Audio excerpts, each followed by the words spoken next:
Welcome back, Focus Learners, to another explainer. Today, we're taking a highly structured, totally actionable approach to taking back your digital privacy. We're going to walk through a standard operating procedure for migrating to a secure private email infrastructure, and we're specifically using StartMail as our foundation. So let's dive right into this, because setting up robust, corporate-level privacy really doesn't have to be a chaotic mess.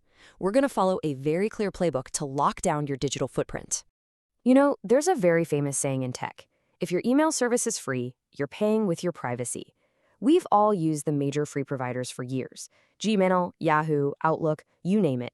But the reality of today's tech landscape, especially with the absolute explosion in artificial intelligence, is that big tech companies are in a massive race to feed these new AI tools with data, your private correspondence. If you aren't paying for the product, you are the product. It's really that simple, and honestly, it establishes a very real urgency to get off of these free platforms. To get you properly secured, we have a clear 6-step roadmap for today's explainer.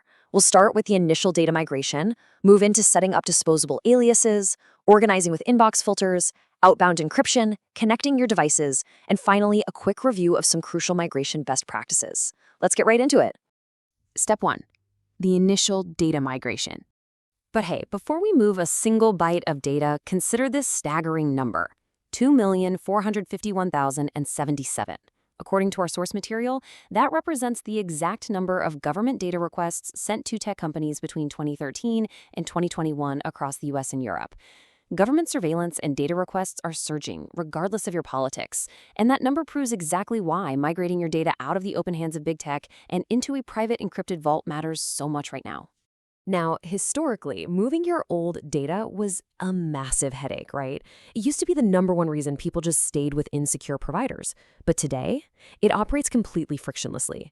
StartMail teamed up with a cloud-based migration software called Shuttle Cloud, and it operates in 3 almost magical steps. Step 1, you just input the login credentials of your existing free email provider directly into StartMail. Step 2, you let the Shuttle Cloud migration software do all the heavy lifting in the background. And step 3, you just verify. It literally moves absolutely everything. All your existing emails, your entire folder structure, your contacts. You aren't losing a decade of history. You're just picking it up and moving it to a highly secure location. All right, step 2, setting up disposable aliases.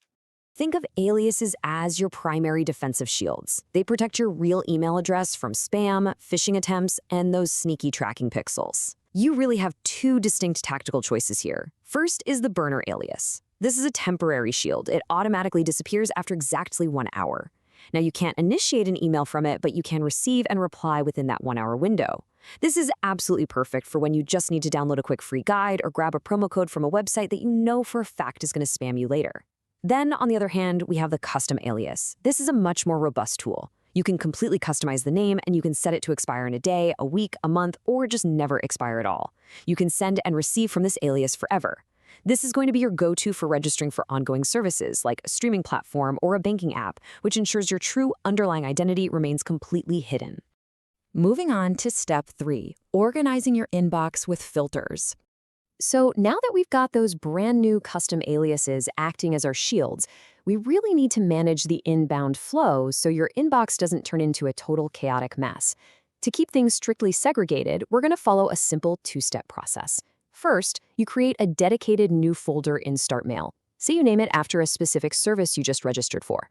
Second, you create a filter rule that essentially tells the system, hey, take all incoming emails sent to this specific custom alias and route them directly into this new folder. What that means is your main inbox stays perfectly pristine and all your compartmentalized registrations are neatly filed away automatically. It's an incredibly efficient way to work. Step 4, encrypting outbound email communications. Okay, our inbound flow is secure and organized, so let's flip the script and lock down the outbound flow, transforming easily readable text into completely unreadable ciphertext. StartMail offers 2 distinct methods here, and you really need to know when to deploy each one. First, we have password-protected messages. This is incredibly user-friendly. You write your email, and right before you send it, you set a password. The recipient, who might still be using a free service like Gmail or Yahoo, receives a locked message and literally has to enter the password you provide them. Ideally, you give that to them via a text message or a quick phone call in order to open it. It's a brilliant solution for external communication. Then, for maximum security, we have PGP encryption. This requires both the sender and the recipient to have public and private key pairs. Now, StartMail provides these keys for your account automatically, When you use PGP, you encrypt the message with the recipient's public key, and they decrypt it with their private key. It does take a little bit more setup, but it makes it absolutely perfect for highly sensitive internal communications between privacy-focused individuals. Step 5. Connecting your trusted devices. With the core system configured, we arrive at the final technical hurdle, securely integrating your endpoints, your phones, your tablets, your desktop clients. Again, you have two tactical choices here. The first is setting up an IMAP trusted device.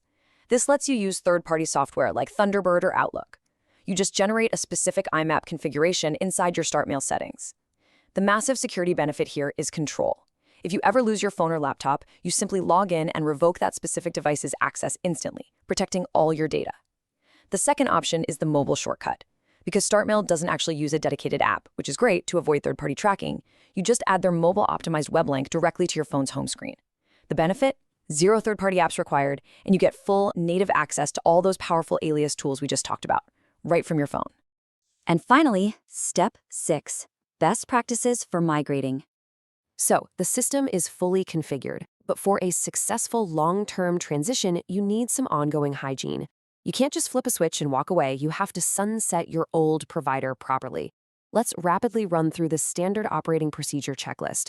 Number 1, identify your critical infrastructure, your banking, your VPN, your utilities, and update them to your new StartMail address immediately.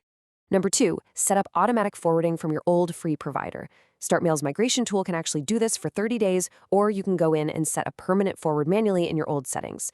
Number 3, as those old emails forward into your new secure inbox, use it as an opportunity to relentlessly hit the unsubscribe button on junk mail. Clean house. And finally, number 4, notify your close personal and professional contacts of your brand new privacy-focused address.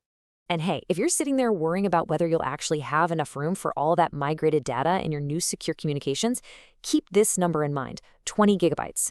StartMail recently doubled their storage capacity to 20 gigs.